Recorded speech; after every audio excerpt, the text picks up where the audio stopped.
joined now by the entire news team, Alex and Cynthia and Chuck. I think it's interesting when we look at Karen's time here, that it actually is us four that saw every bit of her days here, from intern to the weekday anchor while you were on hiatus. We'll call it that.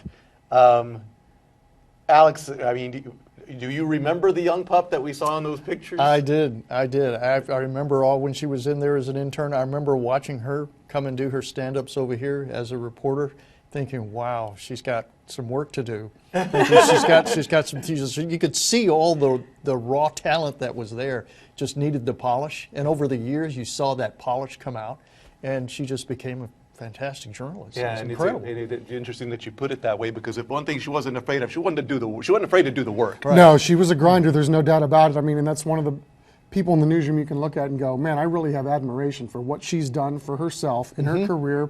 Never took no for an answer. Every day we saw that, and even in the thick of all the things that she was going through, that's what I'm going to remember most about Karen. How do you deal with adversity in your life? How do you go out a champ? Yeah, and that was Karen. What an amazing every woman. Day. Yeah. I mean, every day, because I came back almost a year ago, and I told her all the time, I said, I can't believe it. Just, she was so poised. And you know, you'll laugh, because I can be a little bit of a complainer. No, no. Never complain. And I seriously, every single day, even before we found out that Karen had passed away, even just yesterday morning, I caught myself going, gosh, I'm so stressed. I have all these things going on. And I took a moment and I thought about her. I literally think about her every single time, you know, a complaint is going to come out of my mouth, because that young lady sat there at that desk caddy corner to me every single day, going through chemotherapy treatments and still coming to work. Yeah. You never knew. Like Chuck said, you never knew. And being a wife, a mom, that's all those hard. things, all those challenges that we all have to go through as parents and as husband or wife. I mean, I wish the viewer could know what we saw on a daily basis, because what a champ. She will be missed, no doubt. Absolutely. Miss that personality that she had when we're here. People don't see that.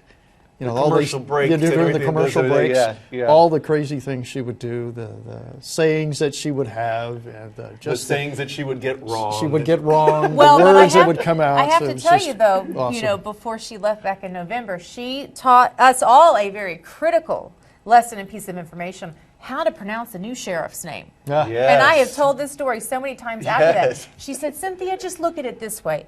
Paul, I need you to get me some Merlot. Yeah. And that is what, every time I say Sheriff Paul Merlot, I think about Karen Martinez.